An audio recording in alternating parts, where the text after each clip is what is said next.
Welcome to the Slop Temple. We pray this video helps. You start by checking the lid, gasket, and clip for damage because a worn seal prevents pressure.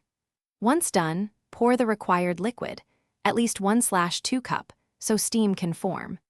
Make sure food is below the maximum fill line, then position the lid, align the pouring spout and locking notches, and press down on the clip until it snaps into place.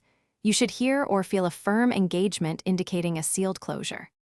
You now bring the cooker to pressure by using high heat until the regulator or gauge registers full pressure. Once pressurized, the clip will sit flush and resist a slight tug. This confirms the seal under load. Then reduce the stove to a medium or low setting to maintain steady pressure. Timing starts when the cooker reaches the correct level. Make sure to monitor the clip during this phase. An inward dip or whistle change signals you to adjust heat. You finish by releasing pressure per the recipe. Natural release for continuing cook, quick release for immediate opening, but always keep hands clear of steam. Make sure the pressure indicator reads 0 and steam has stopped before attempting to lift the clip. If the clip still resists, wait and recheck the indicator.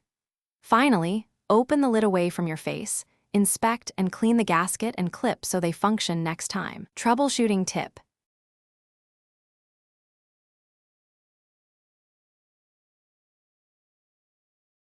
Thanks for watching.